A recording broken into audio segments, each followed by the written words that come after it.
প্রথমেই টান দিয়ে একটা কাঁঠাল পেড়ে নিলাম। দেখতে হাস্যকর হলেও আমার কাছে মনে হয় এই দিক সেদিক দিয়ে অনেকেই দেখছে, ওরা ভাববে হয়তো চুরি করে নিচ্ছি, কিন্তু না, এটা নিজের গাছের কাঁঠাল। সবাই তো ভাববে এটা অনেক পাকনা দেখতেছি কাঁঠালটা, এটাও মোচা দিয়ে পেড়ে নিলাম।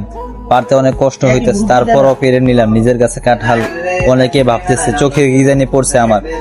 তারপর আমি এগিয়ে গেলাম কাঁঠাল পাড়ার জন্য। কাঁঠালটা আবার মোচড় দিয়ে পেরে নিলাম। যাই হোক, সফল হইলাম কাঁঠালটা পেরে। এটা অনেক পাকনা ছিল, 2টা কাঁঠাল পাড়া হয়েছে। এখন ভাবতেছি আর পাকনা আছে কিনা গাছে।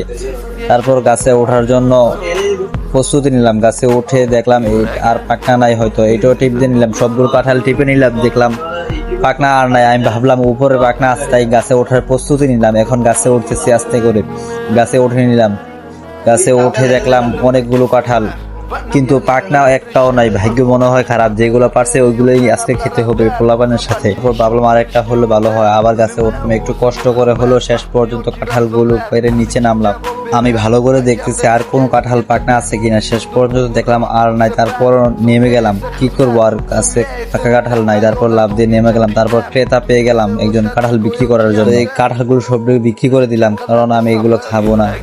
তো আজকে সবচেয়ে মজার ব্যাপার হলো কাঁঠালগুলো গাছের নিচেই বিক্রি করে দিলাম, কারণ আমি গাছের মালিক না, গাছের মালিক অন্য কারো। আমার বেচতে পারলে লাভ।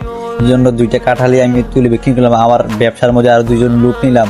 Hey guys, আসসালামু আলাইকুম, it's me Arman, welcome back to my another new কাঁঠাল ব্লগ। পাকা 2টা কাঁঠালই মালিকের হাতে বুঝিয়ে দিলাম। বুঝিয়ে দিয়ে নগদ টাকা নিয়ে নিলাম। গাছগুলো আমাদের না, আমি নগদ টাকা পেয়ে অনেক খুশি। আজকের ভিডিওটা এতটুকুই, সবাই সাবস্ক্রাইব করে দিয়েন।